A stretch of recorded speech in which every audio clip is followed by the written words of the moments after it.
تو پھر حشر کے میدان میں جب وہ بندہ اندھا بن کر جائے گا تو طرح طرح کی ٹھوکریں اسے لگیں گی، گڑھوں میں گرے گا، اس طرح کے زخم اس کے بدن پر آئیں گے کہ وہ میدان محشر میں زخم سے چور چور ہو کر وہاں پہنچے گا۔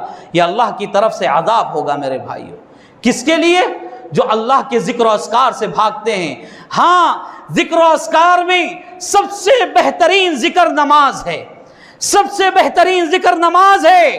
نماز سے جو لوگ بھاگتے ہیں، یاد رکھیں روزی روٹی کے مسئلے میں اللہ تمہیں تنگ کرے گا، یاد رکھیں پیسہ دینے کے باوجود صحت کے مسئلے میں اللہ تمہیں تنگ کرے گا، تمہاری زندگی کو تنگ کرے گا اور قیامت کے دن اندھا بنا کر اٹھائے گا۔ کتنے بھائی ایسے ہیں نمازوں سے دور ہیں۔ اب پھر یہاں بھی نماز کا موضوع آ گیا۔ اب لوگ کہتے ہیں کہ مولانا ہمیشہ نماز کے بارے میں بولتے ہیں، ہمیشہ عقیدے کے بارے میں بولتے ہیں۔ جس برائی کو زیادہ دیکھا جائے اس برائی کے اوپر بار بار بولنا چاہیے، بار بار بولنا چاہیے۔ اور کوئی کچھ بھی کہہ لے، کچھ بھی شکایتیں کر لے، حق بات بولنا اس ممبر کی خصوصیت ہے۔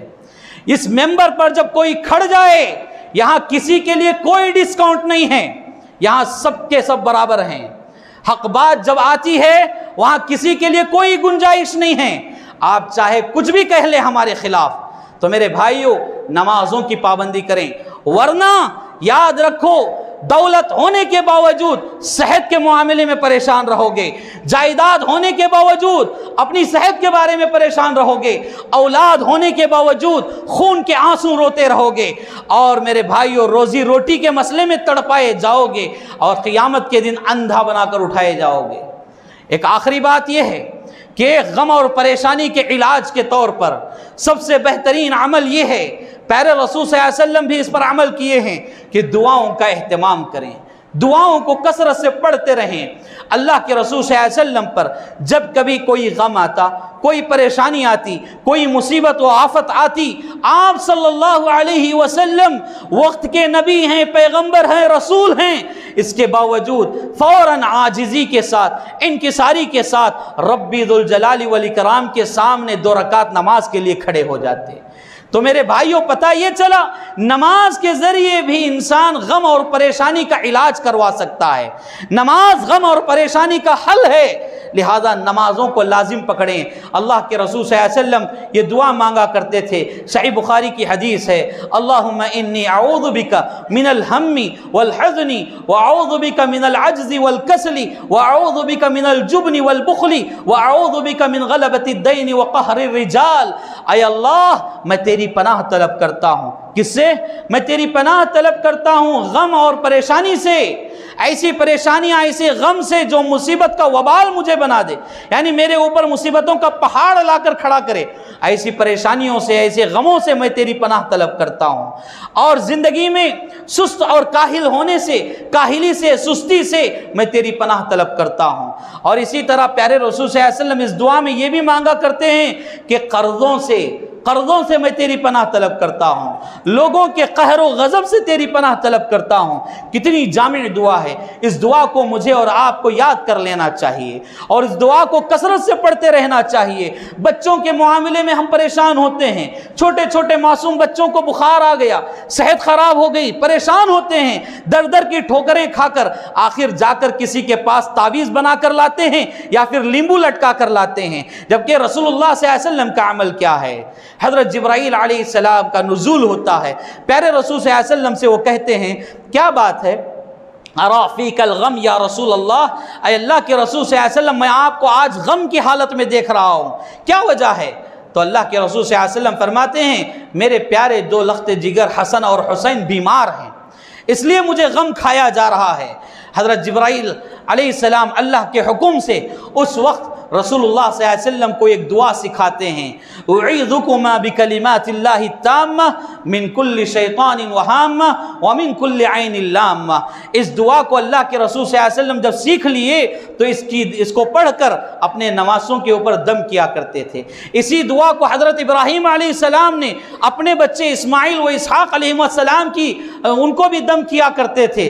تو شریعت میں اس طرح کا حل موجود ہے، علاج موجود ہے۔ جو لوگ قرآن اور حدیث کو نہیں جانتے، در در کی ٹھوکریں کھا کر ادھر ادھر جا کر تعویذ لاتے ہیں، لیمو لاتے ہیں، طرح طرح کی مرچیاں لاتے ہیں، ناریل لا کر اپنے گھر میں باندھتے ہیں، یہ سارے عقیدے ہمیں جہنم کی طرف لے جانے والے ہیں۔ رسول اللہ صلی اللہ علیہ وسلم سے جب حدیث ثابت ہے تو یہ سارے کام ہمارے لیے حرام ہیں، ہمارے لیے حرام ہیں۔ یہاں بیٹھی ہر خاتون اس بات کو غور سے سن لے، یہاں پر کہیں پر بھی جا کر اس طرح کے شرکیہ کام کرنے کی ہرگز کسی کو اجازت نہیں ہے، چاہے وہ 12 شہید درگاہ ہی کیوں نہ ہو اور کسمور والا درگاہ ہی کیوں نہ ہو، کہیں پر بھی آپ جا کر میرا محی الدین کے پاس جا کر اس طرح کے کام کرنا حرام ہے، حرام ہے، حرام ہے، اور ایسے لوگوں پر اللہ کی لعنت برستی ہے۔ لہذا آج ہی توبہ کر لیں، مجلس سے اٹھنے سے پہلے توبہ کریں، اور ایسی توبہ کریں کہ پھر دوبارہ تمہارے قدم ان خرافاتی اڈوں کی طرف نہ بڑھیں۔ ایسی توبہ کر لیں تو میرے بھائیوں، مصیبت اور غم ہر کسی پر آ سکتی ہیں، پریشانیاں آتی ہیں، اور یہ پریشانیوں کا آنا یہ بندے کو اللہ سے جوڑ کر رکھنا ہے۔ اگر اللہ تعالیٰ سب کو ساری خوشیاں عطا کر دے، کسی کو پریشانی نہ دے، مصیبت نہ دے، غم نہ دے، تو پھر وہ بندہ اللہ کو یاد کرنا بھول جائے گا، اللہ کو یاد کرنا چھوڑ دے گا۔ لہذا غم اور پریشانی کے ذریعے سے تو بھی ہم آج اللہ کو یاد کر رہے ہیں، لہذا اللہ کو کثرت سے یاد کریں، اپنا تعلق مسجدوں سے مضبوط بنائیں، اپنا تعلق دین سے مضبوط بنائیں، ایمان مضبوط کر لیں، عقیدے کی اصلاح کر لیں، نیک اعمال کی طرف آگے بڑھیں، اچھے کام کریں، برے کاموں سے اجتناب کریں، اور اللہ کا تقوی اپنے دلوں میں پیدا کر لیں۔ اللہ رب العالمین سے دعا ہے اللہ تعالی ہم تمام کو ان باتوں پر عمل کی توفیق عطا فرمائے۔ اللہ تبارک و تعالی ہمیں پرسکون، اطمینان والی، عمدہ راحت والی زندگی عطا فرمائے۔ اللہ تعالی ہمارے بچوں کے مستقبل کو روشن بنائے۔ اللہ تعالی ہمیں، ہمارے بچوں کو دین کی صحیح سمجھ عطا فرمائے۔ اللہ ہمیں توحید پر ثابت قدم رکھے، ہمارے عقائد کی اصلاح فرمائے، باطل نظریات سے اللہ ہماری حفاظت فرمائے، طرح طرح کے بدعات و خرافات سے ہماری حفاظت فرمائے۔ اللہ تبارک و تعالی جہاں کہیں بھی لوگ پریشان حال ہیں اللہ انہیں خوشحال زندگی عطا فرمائے، جہاں کہیں بھی عورتیں بچوں کے معاملے میں، شوہر کے معاملے میں، سسرال کے معاملے میں پریشان حال ہیں اللہ انہیں خوشحال زندگی عطا فرمائے۔